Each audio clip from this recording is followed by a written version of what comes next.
thank the gentleman for yielding. And when you look at the work that we've done together to help try to address the problems within our country, both economically, the health side, small businesses, medium-sized businesses, large businesses, state, local government, trillions of dollars that have already been spent. When you think just about the hundreds of billions of dollars that we've sent to states through various means, whether it's direct aid, the $150 billion package that we've sent to states. Each state got a large share of that money, billions of dollars in some cases for each state. I don't know of one state that has spent all of their allotment. Many are working to try to figure out if they're going to help local governments or not. It was surely our intention here that it wouldn't just be for states, that 45% of that money should be available for local governments as well. And I would urge governors to respect that intent of this body.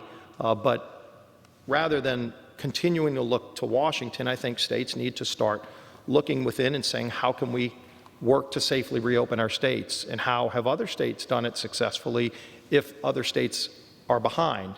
And we have models out there, and that's why we always say the states are the great incubators of democracy. States, we all have smart people in this country that are figuring this out.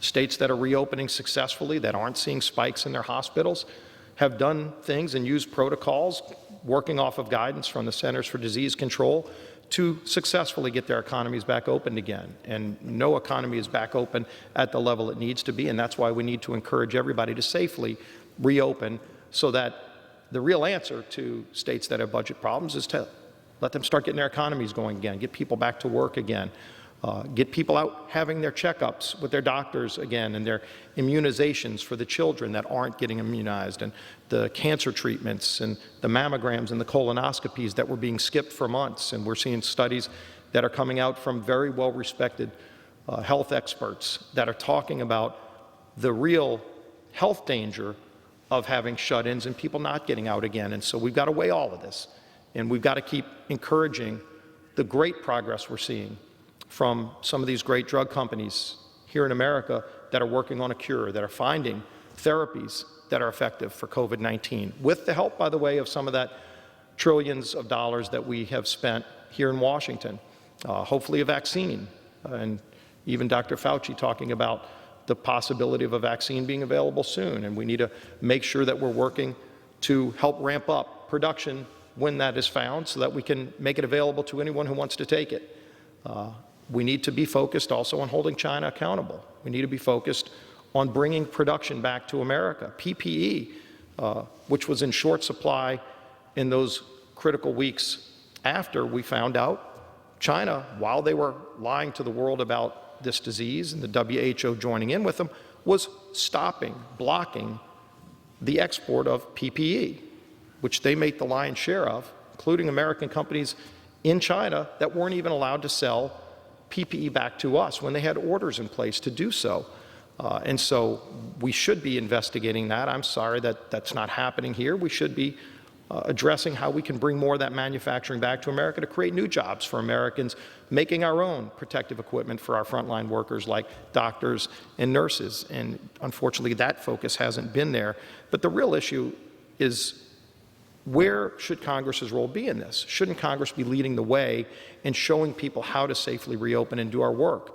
You know, and while we've only had a limited number of opportunities to come back here and vote directly on the House floor, it's been a smooth process. It's been a process that's been safe for members, staggered votes where social distancing, which is still the standard that everybody should be practicing, is able to be exercised in a safe and effective way. Clearly, we had a very big difference on the proxy voting, and I think we've already seen abuses of that process.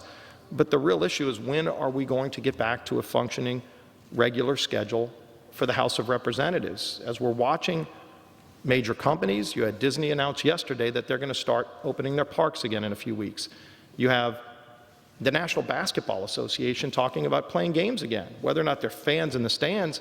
You talk about a sport that can exercise social distancing. They're working on protocols right now to test players, but to allow games to go on. And we all know the physical nature of a sport like basketball or even football or Hockey is talking about coming back. NASCAR is already racing again. As all of these things are happening, and these ideas in these great ways to safely get different parts of our economy are open again, we don't even know what the schedule of the House is, when the House will actually be back voting again, when committees, the Armed Services Committee could be in a large room in the Capitol that's sitting vacant right now, debating the National Defense Authorization Act so that we don't get caught bringing up legislation at the midnight hour. We can actually start working on that now. That work can be done here in Washington. It doesn't have to be done remotely. But these are the concerns that we would ask, is there going to be a time when the majority leader would put out a new schedule that actually shows what our voting pattern will be? We know, obviously, when you look at May and April and even June, clearly that has changed, but at some point, will it be mid-June? Will it be July when we're seeing so many of these? Again, if NBA players can be playing basketball in July, can't we have a regular schedule by then that the House will be conducting business? And we've seen, you know, the Spanish flu, and people had to get here in horses and buggies, and yet they figured out how to do it. Can we lead the way again in showing people how to safely do our business with consistent schedule that right now doesn't exist? I would